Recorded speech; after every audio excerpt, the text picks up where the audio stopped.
C'est l'année des 20 ans de l'After.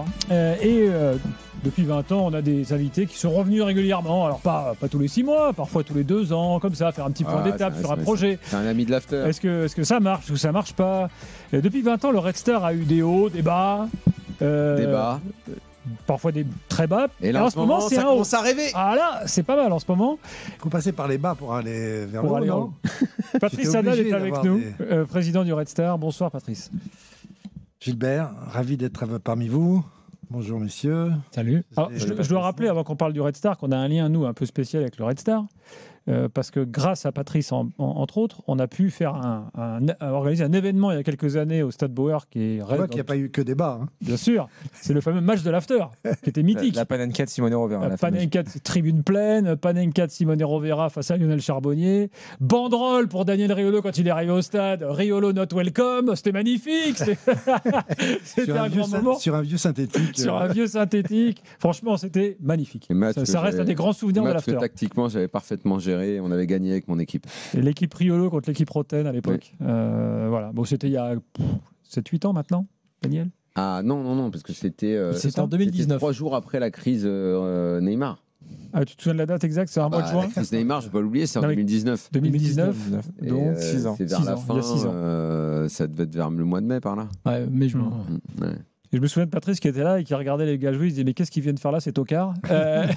Non mais comment ils peuvent juger le football quoi. Et voilà. Je jouais pas, j'entraînais. C'est méchant parce que Kevin Diaz avait fait un très bon match, qui jouait dans ton équipe, dans notre équipe, et j'avais mis le tir au but décisif, Patrice. Donc, non, mais je ne veux pas parler de tout le monde. Hein. C'est vrai qu'il y avait des choses bizarres. Il y a eu quelques individualités. Alors, moi, j'étais au match avec Jimmy contre Saint-Etienne il y a quelques jours, et ça faisait quelques temps que je n'étais pas allé. En fait, maintenant, on va au Stade Bauer. On ne reconnaît plus le Stade Bauer. Enfin bon, évidemment, tout a changé. Ça commence à être à la mode. Hein. Tout a changé. Non, c'est toi qui te réveilles un peu, mais ça a été le vendredi soir était plus qu'un match de foot, c'était une partie qui se passait en dehors de Paris, où les Parisiens venaient pour vivre quelque chose de particulier le vendredi soir. Enfin là, comme tu le présentes, on a l'impression que tu sors du périph' pour aller... Tu vas t'encanailler dans le 9-3, c'est ça? T'encanailler dans le 9-3. Oui, mais moi, je suis pas encore venu, donc je me sens pas... J'ai fait l'expérience, j'étais à l'Olympique avant. C'est particulier. Moi, j'avais jamais fait. C'était la première fois que j'allais à Bauer quand on allait avec Gilbert. J'étais à l'Olympique avant, mes potes, j'ai plein de copains qui sont abonnés. L'Olympique, c'est le bar mythique en fait. Et c'est assez ouf de vivre le truc. Tu vois pas ça quand tu vas dans le 16e, au PFC, au PSG. T'as pas ce truc-là où effectivement t'as des barrières, il y a des centaines de personnes qui sont dans la rue, dehors, qui partagent un vrai moment avant le match. On salue l'Olympique, il y a plein d'auditeurs de l'After. Ouais, non, mais c'est très sympa. Et l'ambiance en tribune est très bonne. Le stade en ville, c'est toujours particulier. Évidemment, exactement.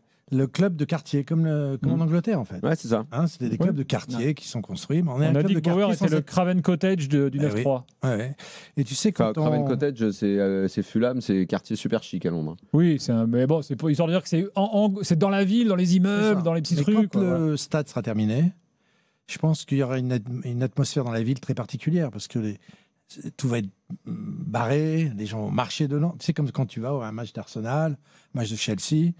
Il y a la ville qui vit avant, quoi. Tu vois, et tu sens. À Lens, tu le sens aussi de cette manière-là. Non, mais ça, moi, j'adore cet esprit. C'est des ambiances populaires, naturelles. Alors, pour les gens qui ne connaissent pas Paris, Saint-Ouen est collé à Paris.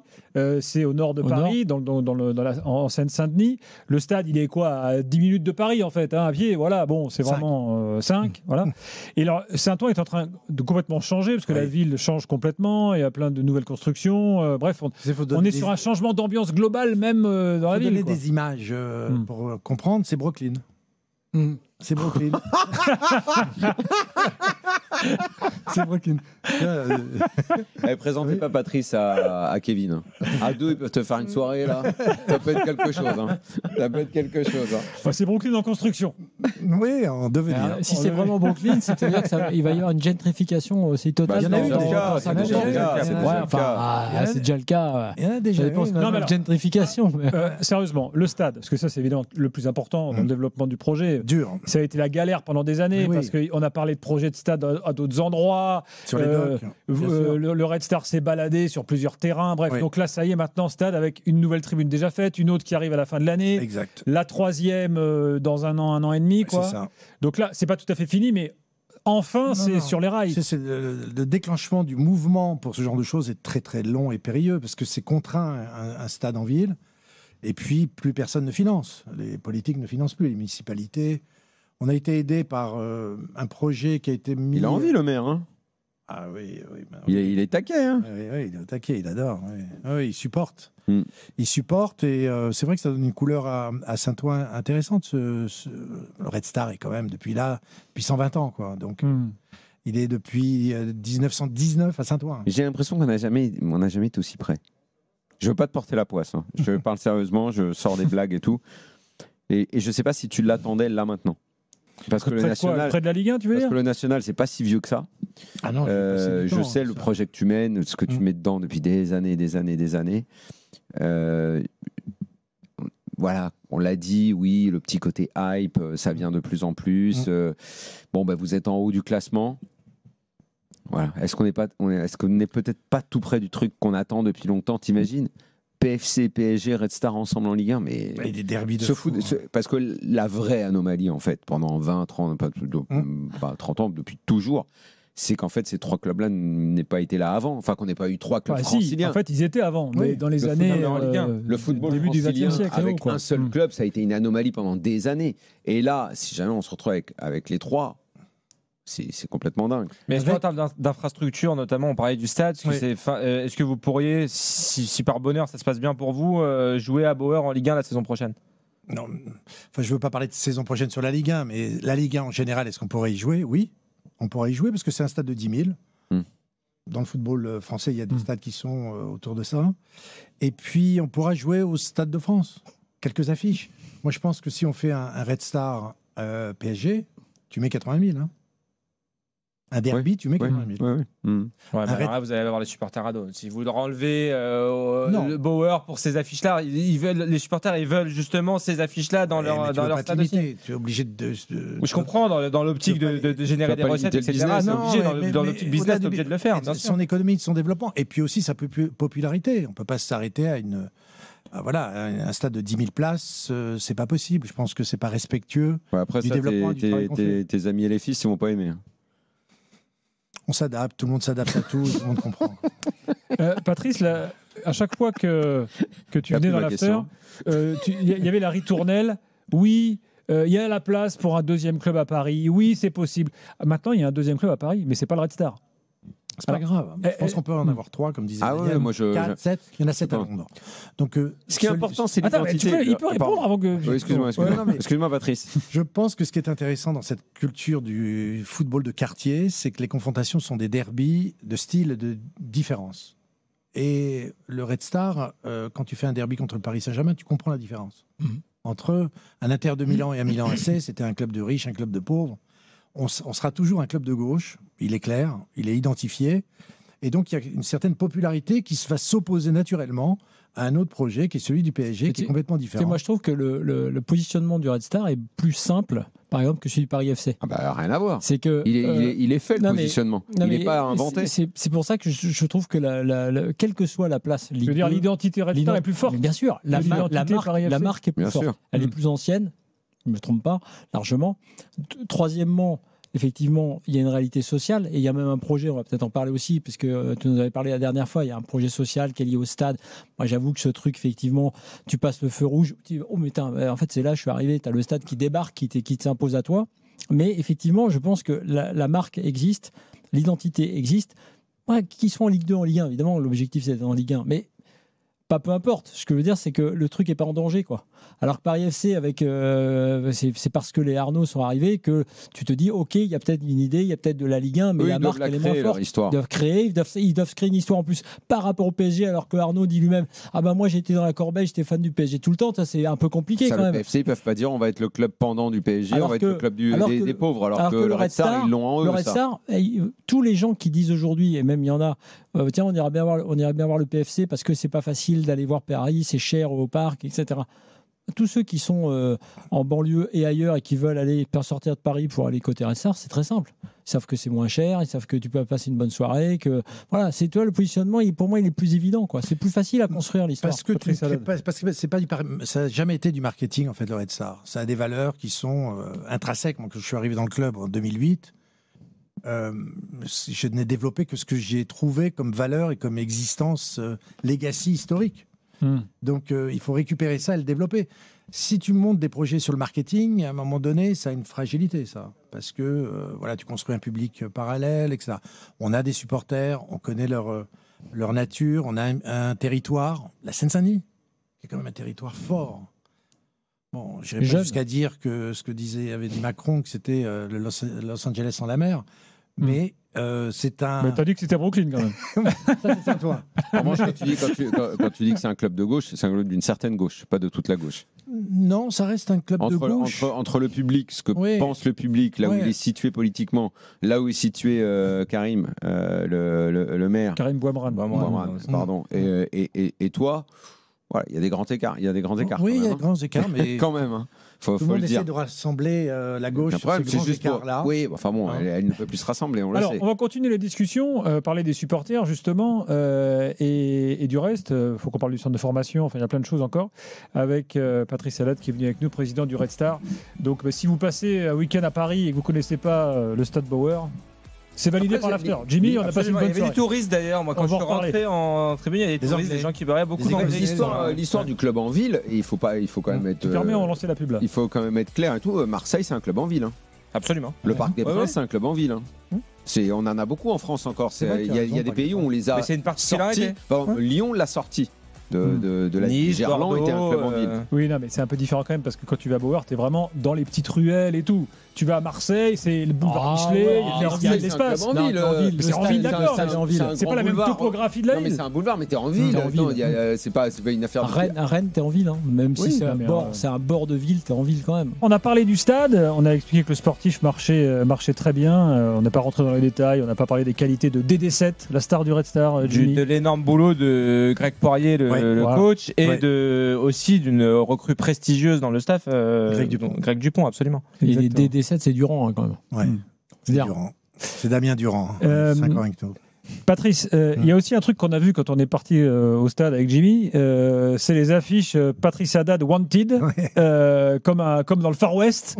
$777 parce que tu as vendu le club à un fonds d'investissement, on va y revenir. Quelle est la situation, quel est ton rapport aujourd'hui avec les supporters? Attention, parce qu'il y a des supporters très engagés au Red Star, c'est historique et tout, qui sont toujours là, qui se battent pour le stade à Bauer, qui se battent pour une identité du club et tout, et ils ont eu l'impression à un moment d'être trahis par Patrice Haddad. Alors qu'en est-il aujourd'hui? Non, il y a de la peur quand tu fais ce genre de mouvement, ça crée de la peur à tous les niveaux, parce que l'arrière-pensée n'existe pas. C'est le présent qui compte, et c'est vrai que ça n'a pas été expliqué, mais il fallait bouger. C'était obligé, au vu du football français, il fallait que je bouge. Donc... En gros, il fallait que tu vendes pour que ça continue à progresser, sinon tu ne pouvais pas... J'ai tenu 15 ans sur ce club pour essayer de lui donner... Tu ne pouvais pas continuer seul. Non, c'était impossible. Et tu as vu les besoins qui sont aujourd'hui. Il faut compenser les droits médias, il faut compenser toute la faillite du football français. Il faut la compenser par des fonds propres.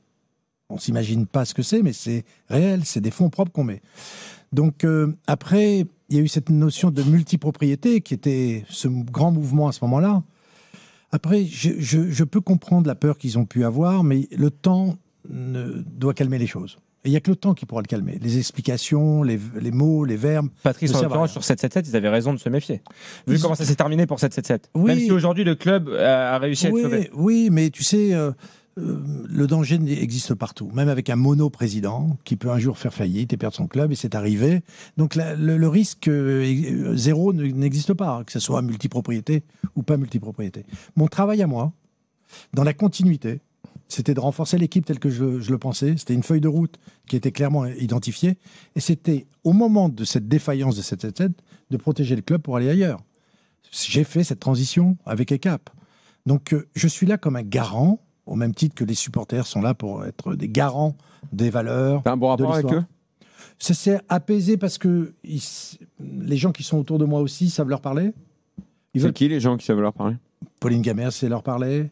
Axel Léarcy qui a fait un travail énorme dans la relation avec eux. Et puis je pense que eux aussi... Tu peux nous dire qui c'est ECAP aujourd'hui? ECAP, c'était le plus gros créancier de 777. Donc ils ont récupéré les actifs. Les actifs, voilà. Mais ils ont... Donc ils se sont retrouvés un peu propriétaires, un peu par défaut. Malgré eux. Ils se séparent des clubs parce qu'ils n'ont pas du tout une culture de multipropriété, mais ils ont une culture plutôt de marque et ils ont compris la marque Red Star. Mais ça veut dire qu'à terme, ça sera plus eux, il faudra que tu trouves quelqu'un d'autre? C'est possible qu'à un moment donné, tu sais, un club qui existe depuis 120 ans, il y a eu combien de présidents qui sont passés? C'est même passé entre les mains des Russes, ce club. Donc, tu vois ce que je veux dire? C'est-à-dire que c'est 120 ans, donc il y a encore un avenir sur le club, avec peut-être... Faut que tu racontes la période soviétique à Daniel, ça va l'intéresser. Mais bon, il y a eu quand même, il y a beaucoup de présidents qui sont passés, beaucoup d'actionnaires. Moi, j'essaye de rendre ça stable, et c'est stable depuis 2008, depuis que je l'ai, le club, avec des mouvements, des risques, du développement, mais le club est quand même une certaine stabilité. J'ai toujours recherché cette stabilité. Donc, j'ai fait revenir Pauline Gamère. Autour d'elle, il y a une équipe qui est stable et ECAP nous accompagne jusqu'à nous avoir protégés à la DNCG pour protéger la saison entière. C'est-à-dire qu'on n'est pas en risque quand on commence la saison, à savoir si on va la terminer. Donc tout ça... C'est quoi le budget du club? On est autour de 15 millions. En Ligue 2, c'est une 8e, 7e. C'est ce que j'allais dire, c'est pas dingue. Hein. Non, c'est 7e, 8e place. Le PFC est monté avec des 30 millions quand même en budget. Hein. Donc mais je pense qu'il ne faut pas être impatient, il faut construire avec des hommes, avec des femmes. Et ce qui arrive en ce moment sur la position, ce n'est pas écrit sur une feuille de route où tu te dis je vais être en Ligue 1. C'est la rencontre c'est une alchimie d'hommes, le football. Hein. Et quand les hommes se rencontrent, ça marche. Les joueurs le sentent. Pareil sur le terrain, c'est un recrutement. Donc tout ça, c'est simple. C'est pas ostentatoire, mais ça travaille bien. Et on a un actionnaire qui nous accompagne dans la tranquillité, avec un reporting, mais sans ingérence. Est-ce qu'il a vocation à rester, Qui a vocation quand même à rester à moyen terme, il se prend au jeu parce qu'il voit que c'est géré vraiment au cordeau, qu'il y a des retours positifs au niveau sportif sur les investissements que l'on peut faire, qu'il y a un projet stable, avec une vision claire sur les développements du centre de formation, le développement du stade.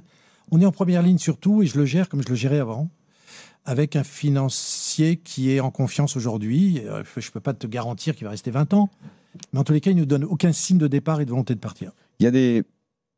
Voyant la position du club, la possibilité de monter, il y a des gens qui se proposent, des nouveaux partenaires, des gens qui veulent venir, qui sentent qu'il y a un truc qui peut se passer. Tous les jours, mais c'est pour les mauvaises raisons. C'est-à-dire en pensant qu'ils vont avoir un club à la casse, qu'il y a un actionnaire qu'on a marre. Je parlais pas forcément de reprise. Moi, je parlais de partenaires qui veulent s'associer au Red Star. Oui. Des marques, RMC notamment, est partenaire du Red Star. Des marques qui ne peuvent pas aller au PSG parce que c'est beaucoup trop cher. Le PFC, à peine monté, ça s'est bousculé au portillon pour s'associer à la marque. Est-ce que le Red Star, ça attire l'oseille? Oui. Il y a un grand développement au niveau sponsoring naturel, en appel entrant, sur le territoire du 93. Et c'est ça qui est intéressant. En plus, sur le territoire du 93, en fait, tu as beaucoup de 440. Hein. C'est des sièges sociaux qui sont dans le 93. Donc, ça commence jusqu'à... Je ne parle pas d'eux comme sponsor, mais Tesla s'est aussi installé à ça à Saint-Ouen. Donc, tu vois, c'est quand même des marques, c'est un territoire qui attire, avec des conditions particulières. Donc, on est un peu plus en lumière, naturellement. Et tu vois bien que c'est le sportif qui drive beaucoup de choses. Tu peux parler toute ta vie. Quand le sportif répond, ça donne une lumière au club différente. Pantin, c'est dans le 93. Oui. Il y a Hermès et Chanel. Donc bien sûr. Bien sûr. Mais tu vois, LVMH ou le fils Arnaud qui va sur le PFC, c'était inattendu quand même. Il s'est intéressé au Red Star? Il aurait pu? Non, je crois pas. Non. Mais moi, j'aurais aimé avoir Dior sur le maillot à un moment donné. Ça m'aurait fait drôle. Le Red Star, le contraste qui jouerait avec un sponsor ultra luxe et tout, serait génial. Si tu arrives à faire ça, c'est Hermès. trop fort. Mais c'est LVMH. Ça, c'est un peu plus possible. Mais Hermès, ils vont dans les canassons, pas les canassons comme toi, les coursiers. Comment on appelle ça? L'hipiste? Le saut d'obstacle. Non, pas l'épiste. Non, concours, justement. Le concours épique. Voilà, le concours épique. Voilà, pardon. Non, mais il y a de belles marques sur le territoire. Parce que tu sais, on a toute cette partie éducative aussi au club. On va en parler. Voilà. On va en parler. Et oui, juste un mot quand même sur Pauline Gamère, parce qu'elle a démarré au Red Star. Elle est partie ensuite à la Fédé. Elle est revenue au Red Star. Et finalement, tu as été le premier à permettre à une femme d'avoir un rôle crucial dans un club. Il n'y en a pas beaucoup. Il y a Hélène Schroub à Metz et Pauline Gamère au Red Star. Mais tu sais, en fait, quand je la fais venir à la communication, elle sortait de Dailymotion. Elle s'occupait des chaînes sport sur Dailymotion. Et quand je la fais venir à la communication, je ne me pose pas la question femme ou homme. Je veux dire, et quand je la nomme directrice générale 6 mois après, parce qu'elle est tellement forte dans la connaissance du football. C'est une Sciences Po qui avait fait sa thèse sur le football social, etc. Donc il y avait un rapport quand même. Elle était ultra à Marseille. Donc c'était quand même un personnage qui venait du football. On s'aperçoit que la presse reprend ça en disant première femme du football. Mais on me rionnait. Hein. On rionnait parce qu'une femme fait du football. Donc elle en a tiré parti parce qu'on la prenait tellement pas au sérieux. Elle parle pas assez dans les médias, Pauline. Il faut lui dire de parler, qu'elle se présente, qu'on sache qui c'est. Ouais, mais je crois qu'elle a parlé à l'époque et puis c'est pas vraiment ça. Voilà. Mais si vous l'invitez, elle viendra. Hein. C'est sûr. Alors je vais l'inviter. Oui, parce que c'est une personnalité dans le football qui a en plus une. Moi, je me suis amusé à voir les agents rentrer dans une salle en s'amusant et en sortant en sueur, quoi. Patrice, il y a plusieurs choses. Déjà, le Red Star a aussi un centre de formation désormais. Et ça, c'est très important dans le développement du club. Parce que vous êtes battu pour que ce centre de formation renaisse. Et donc, dans une vie de club, dans un projet global de développement, il faut avoir un centre de formation. Oui, puis ça fait partie de l'histoire du club aussi, qui a sorti certains joueurs. Steve Marley en sort. Et donc, ce territoire de la Seine-Saint-Denis le mérite. Pour les jeunes, déjà, et un avenir potentiel. Et puis pour le réseau de joueurs que ça représente et la qualité, la richesse naturelle de ce territoire sur le football. Donc ce centre de formation est pour nous était un objectif et un des piliers économiques. Ça sera un des piliers économiques du club, c'est sûr. C'est-à-dire que si tu regardes, sans se comparer vraiment sur la constitution de l'Athletic de Bilbao, 100% des joueurs sont issus de leur région. L'objectif, c'est d'avoir des joueurs du 9-3. La difficulté, c'est que le maillage, il y a tellement de concurrence déjà des autres clubs franciliens. Le PFC, quand ils présentent leur projet, ils sont aussi là-dessus. Le PSG, on le voit, ils investissent beaucoup plus sur leur formation. Aujourd'hui, il y a plein de joueurs qui sortent en équipe 1. Et même les autres clubs, tous les clubs viennent se servir en Seine-Saint-Denis. Comment les accrocher, en fait? Mais l'appartenance, moi, c'est ce que j'ai été voir quand j'ai été voir l'Athletic de Bilbao. L'appartenance, c'est la possibilité pour ces jeunes d'aller jouer dans l'équipe 1. Donc ça, c'est un message plus vite qu'ailleurs. Mais oui, et mieux payé.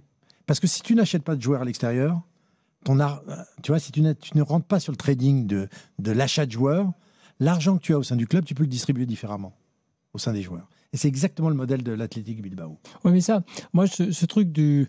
J'avais lu dans une interview, tu avais dit d'ailleurs, je voudrais qu'un jour, dans ça, il n'y ait que des joueurs, en gros, issus de Seine-Saint-Denis. Moi, je trouve que ce truc-là... Île-de-France, j'ai dit Seine-Saint-Denis. Île-de-France, admettons. Mais c'est presque réducteur, justement, pour un club... finalement, comme tu disais, de gauche, ouvert sur le monde, tu vois, un club citoyen du monde. Je veux dire par là que c'est un peu une image. D'avoir un Vénézuélien. Hein. Non, mais c'est un peu une image un peu facile, je trouve, de dire à chaque fois, bon, l'Athletic Bilbao, c'est historique, c'est leur histoire, ils sont construits là-dessus. Bon, pourquoi pas. Mais après, tu as plein de clubs formateurs qui marchent bien en France, comme Monaco, Rennes, Lyon. Le fait de savoir pour les jeunes que tu peux aller en équipe première, ça vaut dans ces clubs-là. La plupart du temps, quand justement ils respectent leur ADN, et ça suffit. Je veux dire, de s'obliger entre guillemets à mettre un truc 100% Île-de-France. Moi, je trouve que c'est pas forcément Moi, je dirais même pas que c'est l'ADN pour moi du Red Star. Pour moi, le Red Star, c'est une marque, je te dis, qui est visible partout, de partout et qui est connue. C'est pas parce que tu vas avoir qu'un recrutement 100% Île-de-France que ce sera d'autant plus fort. Tu sais, je pense que quand tu vois qu'à un moment donné, l'équipe de France était composée de 65% de joueurs de l'Île-de-France et de Seine-Saint-Denis, et quand tu vois le nombre de joueurs qui sont partis du Red Star en U15, tu te dois d'abord de répondre à ces joueurs-là et à ce territoire. Oui, tu as un réservoir qui est déjà important. Voilà, et après, pourquoi donner la chance à quelqu'un d'autre alors que sur ton territoire, tu peux lui donner la chance. Et je pense que c'est cette attitude qu'il faut avoir, c'est-à-dire donner une chance. C'est une jeunesse qui est là, c'est le département le plus jeune de France, le plus pauvre. Il faut le savoir, ça. Ikanga, qui joue chez nous aujourd'hui, ça fait 15 ans qu'il est au club.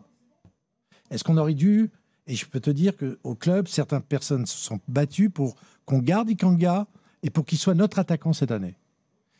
Est-ce qu'on aurait dû aller chercher quelqu'un d'autre à l'extérieur ? Donnons-lui la chance. Ce môme, il est parti, ça fait 15 ans qu'il est au club, il va avoir un salaire décent, on vient de leur signer 1 an, mais moi ça me fait plaisir de voir ça. Parce que d'abord, 1, il nous a donné sa confiance, 2, il n'a pas bougé, il est resté dans les moments où on est venu le chercher, on est venu le chercher en début de saison pour aller en Arabie Saoudite déjà. tu vois comment le football va vite sur les joueurs et comment on peut les casser très vite à cause de l'argent. On doit donc se donner une discipline, on doit donner des valeurs et on doit donner un ascenseur social prioritaire à la Seine-Saint-Denis. Et franchement, si on arrive à faire ça, ça fera peut-être pas 100%, parce qu'après, c'est des générations de bons footballeurs ou non, etc. Mais je vois déjà, hier, j'étais au centre d'entraînement, et comme c'était le 11 novembre, tous les jeunes s'entraînaient. Ah, ça fait plaisir de voir ça. Il y a combien de jeunes aujourd'hui Ça fait plaisir, je suis sûr, de voir ça, parce que tu vois qu'ils regardent l'équipe une, quoi. Les mômes, les U18, les U17 en nationaux, les U16, tu sens qu'ils regardent l'équipe une. Il y a combien de jeunes au centre de formation aujourd'hui ? 60. Et vous avez vocation à... Non, on restera autour de 60. D'accord. Avec aussi un grand rôle, parce que comme on sait dans quel territoire on est, il faut accompagner les mômes au-delà du football. Parce qu'ils ne seront pas tous professionnels.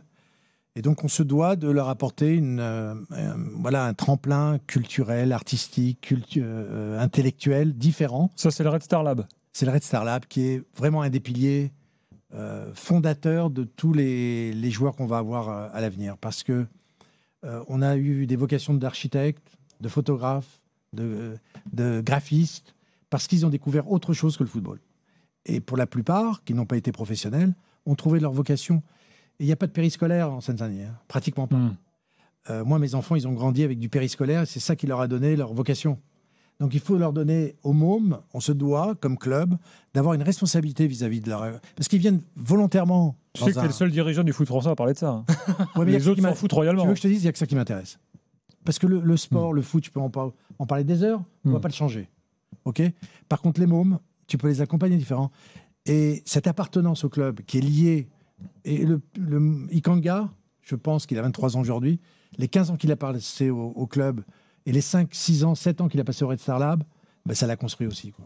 Et aujourd'hui, il peut parler devant une caméra pour des raisons d'épanouissement. Et le mot créatif est un mot que j'ai installé au sein du club, parce que la créativité de chacun doit être aussi un des aspects de leur propre développement au niveau formation. Donc la créativité en communication, dans l'image du club, dans les joueurs, c'est un mot qui est récurrent chez nous. Et comment Enfin, franchement, moi, je trouve que c'est les gens qui nous écoutent, je ne sais pas s'ils savent tout ce que tu fais au Red Star, mais je trouve que c'est assez passionnant la façon dont tu gères ton club et ce que tu veux mettre en place. Mais un club, c'est quelque chose qui est inclus dans un grand ensemble, le football professionnel. Quel regard tu portes sur ce qui se passe dans le football professionnel, sur ce qu'on a fait des droits télé, la façon dont on répartit le peu d'argent qu'il y a. C'est-à-dire qu'un duopole, en fait, le PSG et tous les autres. Comment tu vois ces choses ? Est-ce que selon toi, ça peut s'améliorer ? Et si demain, tu es en Ligue 1, déjà en tant que Ligue 2, ta voix compte, parce que ça fait partie du foot pro. Si demain, tu es en Ligue 1, il faut participer. Il y avait le collège de Ligue 1 aujourd'hui, on va en parler dans un instant. Il y a quelques clubs qui sont en train de s'élever pour voir si on ne peut pas faire autrement contre le PSG. Comment tu vois ça, toi ? Imbougeable. Pourquoi imbougeable ? Imbougeable parce que tu as vu tout.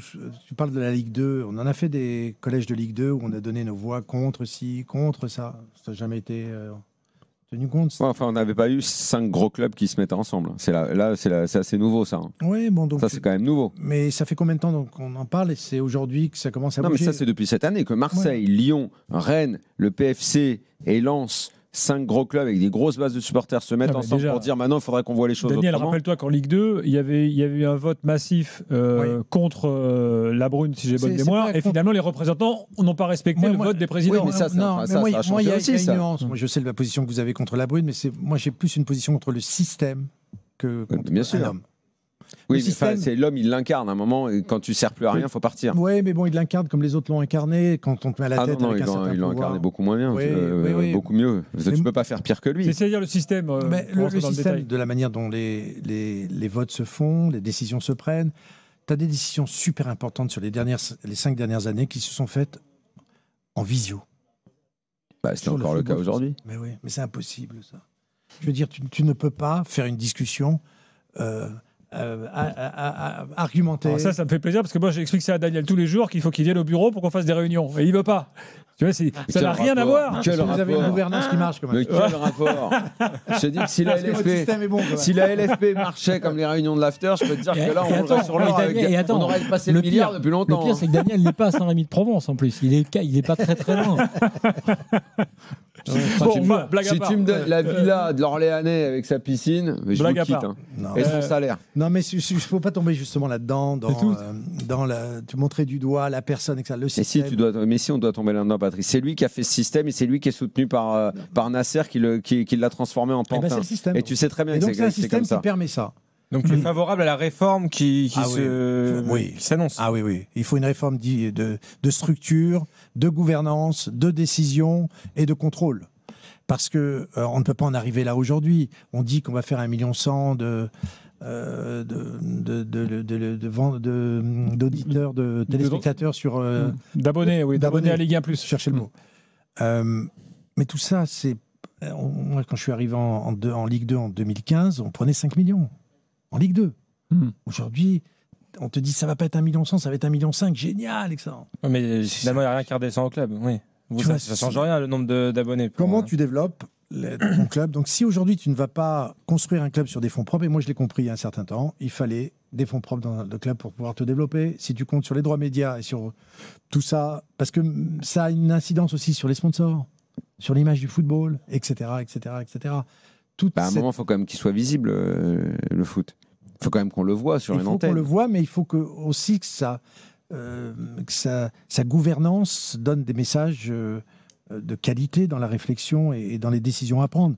Ouais, c'est pour ça que je te dis qu'il faut la changer, cette gouvernance. Il faut changer la gouvernance, il faut changer le système électif, il faut changer... Il faut un homme qui insuffle quelque chose de nouveau, une autre façon de voir. Tu peux pas... Sans conflit d'intérêt. Merci, oui, déjà, pour commencer. Et puis, le peu d'argent que tu as sur les droits internationaux ou sur... non, il n'y a plus grand-chose. Tu le répartis pas façon duopole, quoi. Bien sûr, la répartition est terrible. Qui l'a voulu, la répartition? C'est pas l'Orléanais? Non, c'est les présidents qui l'ont voté, Daniel. Oui, mais qui l'a proposé? Qui se bat pour ça? Ils auraient pu voter contre. Ils auraient pu trouver une autre solution. Tu sais très bien qu'ils n'ont pas voté contre et tu sais très bien les raisons. On ne va pas expliquer les raisons pour lesquelles. Quand c'est tenu par un type... Excuse-moi, mais quand Vincent Labrune dit « Écoutez, messieurs, c'est vous qui avez voté », il a raison. Mais oui. Il a raison. Quand il dit « C'est vous qui avez voté les conditions de mon contrat », il a raison. Même s'il défend une cause, on peut aller contre. D'accord, sauf qu'à partir du moment où tu défends une cause, que tu es aidé par un homme qui de toute façon dit à tout le monde avec le pouvoir qu'il a, c'est pour lui qu'il faut voter.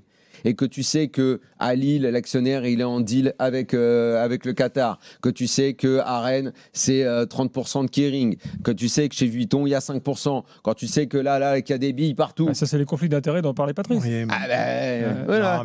Donc, il faudrait un moment qu'il y ait un président qui dise à Nasser, oh, tu vas arrêter de venir à croire que tu es dans mon bureau quand tu rentres que tu es dans ton bureau quand tu rentres dans le mien. C'est moi le président. Vous en avez fait des... T'as pas été avec une langue de bois sur ce sujet. Vous avez attaqué, mais direct dedans. Ça a fait bouger les choses? Mais attends, parce que... est-ce que ça a fait bouger les choses au moment de la plus haute crise de ce système? Ça ne fera pas bouger les choses tant que le système ne changera pas. Mais attends. C'est faux ce que tu dis. C'est faux ce que tu dis, Patrice. La proposition de loi préparée par les sénateurs, c'est suite à ce que nous, on a fait. Il y a une proposition de loi qui est là, prête, et qui... Parce que ce qui se passe en France en ce moment au gouvernement et à l'Assemblée ne peut pas être voté là, mais au printemps, elle est là. La ministre des Sports va reprendre temps passe. Cette proposition de loi. Les 5 clubs qui se réunissent pour enfin dire stop. Mais ça existe. C'est des évolutions. Non, mais c'est des évolutions. Tu demandais est-ce qu'il y a des évolutions depuis qu'on en parle? Oui, il y a eu des évolutions depuis qu'on en parle. Et des notables en plus. Non, mais ça, la gouvernance, nous, c'est pas nous qui votons. Alors, il y a une particularité à Saint-Ouen, c'est qu'il y a un maillage politique qui s'entremêle, c'est l'impression que j'ai beaucoup avec le club. J'aimerais avoir... parce qu'il y a un maire hyper actif. Il y a aussi Éric Coquerel qui est élu du coin, député Seine-Saint-Denis, qui a voulu mener un... lui, c'est plus un boulet qu'autre chose. Contre la multipropriété. Voilà, le projet de loi contre la multipropriété. En fait, c'est le Red Star qui était son point de départ. Qui a voulu introduire les tribunes aussi. Qui a voulu gangréner les tribunes. Après, il a dit le projet de loi contre la multipropriété, c'est pour les nouveaux. Alors, ceux qui l'ont déjà, on va pas bouger. Il savait pas de quoi il parlait. Non, mais c'est intéressant parce que comment est-ce que, quand on est président d'un club très ancré dans son territoire et historique, historique, ça se passe avec les politiques locaux? Bah, tu sais, il faut faire une grande capacité d'adaptation. J'ai eu 3 maires avec 3 visions différentes sur le projet. Il y en a un qui ne voulait pas entendre parler du Red Star. Jacqueline Rouillon voulait me mettre sur les docks. William Delannoy a fait un gros travail pour revenir à Boer. Et moi, pendant ce temps-là, je développais des projets. Sur les docks, j'en ai développé un pour faire exister le Red Star. Tu as un maire exécutif, il faut que tu acceptes sa vision. Et là, l'actuel? Mais il est... Bon, Karim, il est ravi qu'on soit à Boer, revenu à Boer. Il a aidé, en tous les cas, il faut reconnaître ce qui a été. William Delannoy a déclenché des choses. Et Karim Bouamrane a vu l'opportunité du travail fourni et il a donné un coup d'impulsion pour que ça se finisse dans le bon sens. Et je ne sais pas comment était celui d'avant, mais lui, il adore le foot.